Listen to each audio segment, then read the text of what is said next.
Tony Award winner Annaleigh Ashford is with us right now. Thank you very much. She stars in the new Paramount Plus true crime drama. It's called Happy Face, and it's anything but happy.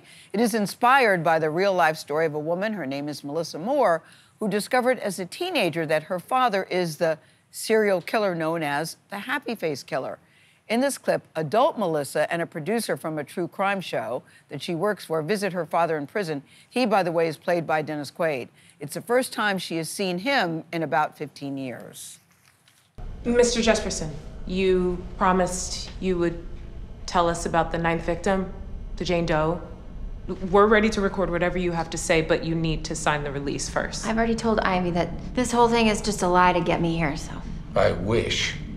Then prove it. What's her name? Well, if I tell you that, then you're just gonna get up and you're gonna walk out of here, and I'm not gonna see you for another 15 years. Well, if you don't tell me that now, then I'm just gonna get up and I'm gonna walk out of here and you won't see me for the rest of your life, so. It's so good. Annaleigh Ashford joins us in the studio. Dennis Quaid, too, also knockout on this. Congrats to you, because I watched one episode, and then before I know it, I'd watched all of them. Because it takes so many twists and turns, and I know it's based on real-life stories, crime and tragedies. Were you a little apprehensive or nervous about taking on the role? Because it gets very intense. You know, Melissa Moore, who the story is based off of, it's her life story. She has been a really important advocate for people in the true crime space, not just for families of perpetrators, but also for the families of the victims of perpetrators. And so while it's always nerve-wracking to play people who are living and exist in the world, I felt like it was really important to share her story and her point of view. But also, you guys, as I understand, Annaleigh, didn't want to see any violence. It's very violent crimes, but you don't want to show any of that. Yeah, this is a really different take. But yet it's so graphic, though, to me. It's so wild because, as you say, like, there's no violence in the show, but you know what happened. You hear about it. You hear Dennis's character talk about the crimes that he's committed, and in some ways, I think that's more terrifying. Absolutely true, yeah. But it was really important to us that we did not show any women brutalized, and I think that's. I know, Tony.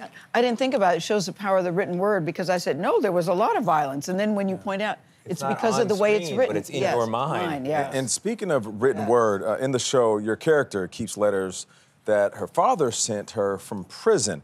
Now, they are largely unopened, but in reality, Melissa, she has these letters, and you had an opportunity to read them, but you decided you didn't want to. Why did you make that decision? You know, it felt like I was peeking into a part of her psyche and a part of her life that I actually didn't need to as an actor. Because she didn't read them. She said she didn't read them. She didn't read a lot of them. Did you try to read any of them? I did, and I felt a little uncomfortable. It felt like it was. I did, you know, and it's something that I can kind of fill in the gaps with my imagination. And the other thing that's really wild about these letters is our brilliant showrunner, Jen Casisio, used a lot of them in the writing of the show. And her house burnt down in the Altadena fires, tragically. And lost everything? And everything's gone, including those letters. And when Melissa found out, you know, it was a moment of reflection and a realization of she never really knew what to do with them. I wonder if that was a relief to her in some odd way. I don't want to speak for her, but